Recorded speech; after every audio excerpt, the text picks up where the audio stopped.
Hello friends, welcome back to my channel. সবাই কেমন আছো? আশা করছি সবাই খুব ভালো আছো, সুস্থ আছো। তো আজ হচ্ছে রবিবার আর এখন বাজে বেলা 12টা। তো আজকে ভিডিওটা এখন থেকে স্টার্ট করছি। আশা করছি কিছুটা হলেও তোমাদের ভালো লাগবে। তো কালকে সন্ধ্যে থেকে আমার খুব মাথা ব্যথা করছিল, তারপরে আস্তে আস্তে রাত্রিবেলা আরও বেশি হয়। তো সেই জন্য না কালকে রাত্রে আর এই জামা কাপড়গুলো ভাঁজ করতে পারিনি। তো এই জন্য এই ঘরটার অবস্থা খুব খারাপ হয়ে আছে। তো রাত্রে সারা রাত মাথা ব্যথা করছে, ঘুমাতে পারিনি।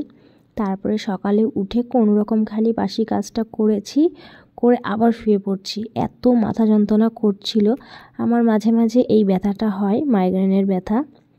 তো ঘরে থাকে মাথা ব্যথার ওষুধ, তো কালকে ছিল না। তো ওই জন্য খুব কষ্ট পেয়েছি সারা রাত।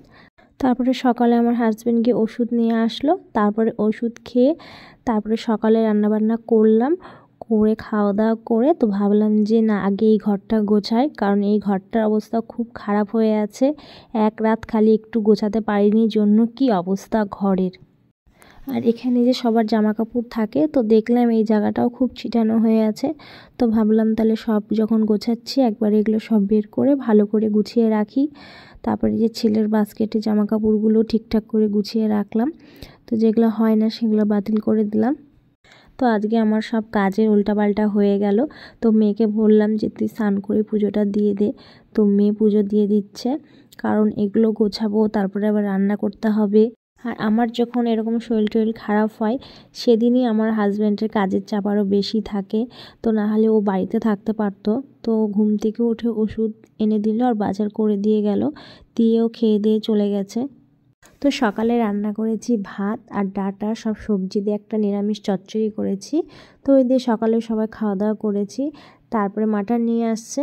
তো এখন কাজ টাজ করে ঘরবাড়ি একটু ঠিকঠাক করে তারপরে আমি রান্না করতে যাব। আর এই জামা কাপড় রাখার এই জায়গাটা এত ছিটানো হয়, দুদিন পরপরই গোছাই কিন্তু আবার যা তাই হয়ে যায়। তো জামা কাপড় সব ভাঁজ করা হয়ে গেছে। তো তারপরে দেখছি যে বইয়ের থাকটাও খুব ছিটানো হয়ে আছে। তো ভাবলাম যে বইগুলোকে একটু গুছিয়ে নিই, আর এগুলো একদম বই টই সব সরিয়ে এই জায়গাটা একদম ঝেড়ে ঝুড়ে ভালো করে ঠিকঠাক করে রাখি। আমি যদি অসুস্থ হয়ে শুয়ে থাকি তাহলে আমার সংসারটা অসুস্থ হয়ে যায়, কারণ আমার সংসারে সেরকম কেউ নেই কাজ করার মতন। আমার হাজব্যান্ড সেই সকালে যায় আর রাত্রে আসে, আর মেয়ে তো সব পারে না, যেটুকু পারে করে দেয়। তো ওই জন্য হাজার অসুস্থ থাকলেও আমাকে আমার কাজটা করতেই হবে। তো ওইদিকে বইয়ের থাকটা গুছিয়ে চলে এলাম। তো ভাবছিলাম যে বিছনার চাদরটা চেঞ্জ করব না, তো দেখছি যে না ভালো লাগছে না, অনেক দিন হয়ে গেল চাদরটা পাতা আছে। তো ভাবলাম চেঞ্জ করে দিই, দিয়ে একটা ভালো চাদর পাতি, তাহলে আরও ভালো লাগবে। ঘরটা যেহেতু গোছালাম, তো বিছানাটার জন্য না ভালো লাগছিল না, চাদরটা কেমন একটু নোংরা নোংরা হয়ে গেছে। তো ওই জন্য চাদরটাও পেতে দিলাম। তো সেলাই মেশিনটা ওই ঘরে ছিল। তো কালকে আমার বর বলছে যে এই মেশিনটা ওই ঘরেই ঠিক ছিল, ওখানেই রাখবে, এই ঘরে আরও বেশি গ্যাঞ্জাম হয়ে যাচ্ছে। তো ওই জন্য এই মেশিনটা এই ঘরে এনে রাখলাম। তো তারপরে একবারে ঘরটাকেও ঝাড় দিয়ে নিলাম, আর ওই ঘরটা তো পরিষ্কার করা আমার আগেই হয়ে গেছে। তো ওই ঘরটাও ঝাড় দিয়ে নিচ্ছি। তো একবারে ঘরটার পরিষ্কার থাকলো। এবার রান্না করার পর রান্নাঘর পরিষ্কার করে এসে ঘরগুলো মুছে নিব, তাহলেই হয়ে যাবে। আর কাজের আজকে উল্টাপাল্টা হয়ে গেছে, তো ভাবলাম ঘরগুলো যদি গোছানো থাকে তাহলে অতটা চাপ থাকবে না। পরে রান্নাঘরে রান্না করে রান্নাঘরটা পরিষ্কার করে নিলেই হয়ে যাবে। এই যে এই ঘর একদম আমার গোছানো হয়ে গেছে। তো তারপরে চলে এলাম রান্নার জোগাড় করতে। পেঁয়াজ রসুন সব কাটাকুটি করে নিচ্ছি। আর মেয়ের ওদিকে পূজা দেওয়া হয়ে গেছে, আর ছেলেকে ঘরে টিভি দিয়ে দিয়েছি, ও টিভি দেখছে। তো ওকে আজকে আর স্নান করাবো না, একটু মাথাটা ধুয়ে দিব, হাত পা পরিষ্কার করে দিব। তো ভাবলাম আগে রান্নাটা বসিয়ে দিই, তারপরে ছেলেকে পরিষ্কার করে দিব, আর এদিকে রান্নাটা হতে থাকবে। আর মাংস রান্না করতে গেলে কাটাকুটি করতে বাটাবাটি করতে যা সময়, আর মাংসটা বসিয়ে দিয়ে অনেক কাজ করা যায়। তো ওই জন্য আমি একবারে সব কিছু দিয়ে মাংসটা ভালো করে মেখে বসিয়ে দিব, আর এদিকে ছেলেকে পরিষ্কার টরিষ্কার করে যা বাসন টাসন যা আছে সব একবারে মেজে নিব।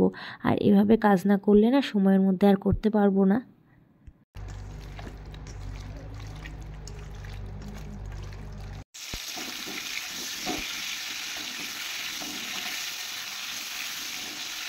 এদিকে কড়াইয়ে আলুটা ভেজে নিচ্ছি, আর এই যে মাংসটা মেখে রেখে দিয়েছি। আর এটা হচ্ছে যে সকালে রান্না করেছিলাম চচ্চড়ি। আর আজকে সকালে আমি ভাত খাইনি, কালকে রাতে রুটি করেছিলাম, তো 2টা রুটি ছিল, তো ওটাই চচ্চড়ি দিয়ে সকালে খেয়েছি। তো এখন আমার খুব খিদে পাচ্ছে, তো ভাবছি যে কষানো মাংস দিয়ে একটু ভাত খেয়ে নিব, কারণ পরে কাজ করতে করতে আর খাওয়া হবে না, আর পরে এরকম খিদেটাও পাবে না। খিদে যখন পেয়েছি এখনই একটু ভাত খেয়ে নিব। তো মাংস কষানো হয়ে গেছে, আর মাংস দেওয়ার জন্য এদিকে জল গরম বসিয়ে দিয়েছি।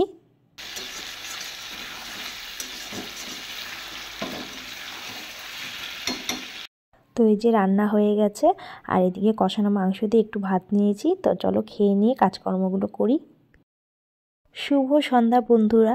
তো রান্নাবান্না করার পর আর কোনো কাজকর্ম তোমাদের সঙ্গে শেয়ার করিনি, কারণ অনেকটা দেরি হয়ে গেছে আজকে আমার কাজকর্ম করতে। আর আজকে তো পূজা দিয়েছিল মেয়ে, তো এই জায়গাটা খুব জল হয়েছিল। তো আমি একেবারে সন্ধ্যা দিয়ে সব একেবারে পরিষ্কার টরিষ্কার করে ঠাকুরের বাসন টাসন মেজে রেখেছি। আর আমি তো পূজা দিলে প্রতিদিন পূজা দেওয়ার পর একবারে সব পরিষ্কার করে রাখি, তো মেয়ে তো পারে না। ও পূজাটা দিয়েছে, এতে আমার অনেক হেল্প হয়েছে, আমি একটানা অনেকগুলো কাজ করে নিয়েছি।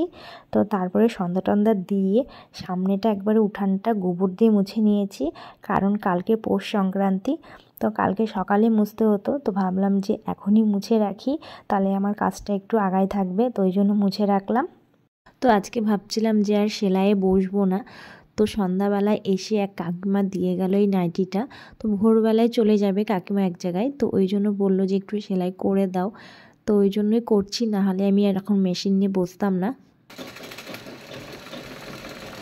তো তারপরে সন্ধ্যাবেলায় মেয়েকে বললাম কি খাবি, তো মেয়ে বলল যে মা ম্যাগি খাবো, কিন্তু ম্যাগিটা আজকে আমি করব, তোমাকে করতে হবে না, তুমি বসো।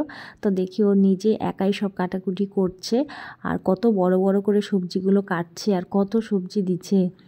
তো যাই হোক, তাও তো করছে। তো আমার মেয়ে চা ম্যাগি এসব বানাতে পারে, কিন্তু ওর বাবা করতে দেয় না, ভয় পায়, কারণ গ্যাসের পাশে বাচ্চা মানুষ যাওয়াটা তো ভয়েরই ব্যাপার। তো আমি ছিলাম পাশে, ও করছিল। তো চলো বন্ধুরা, আজকে ভিডিওটা এখানেই শেষ করছি। সবাই ভালো থেকো, সুস্থ থেকো। দেখা হবে আগামীকাল একটি নতুন ভিডিওর সাথে। আর আমার ভিডিও যদি তোমাদের কিছু ভালো লেগে থাকে, তো অবশ্যই একটা লাইক কমেন্ট করো। আর যারা এখনও চ্যানেলটিকে সাবস্ক্রাইব করোনি, তারা প্লিজ সাবস্ক্রাইব করে দিও। তো আজকের মতন টাটা, গুড নাইট।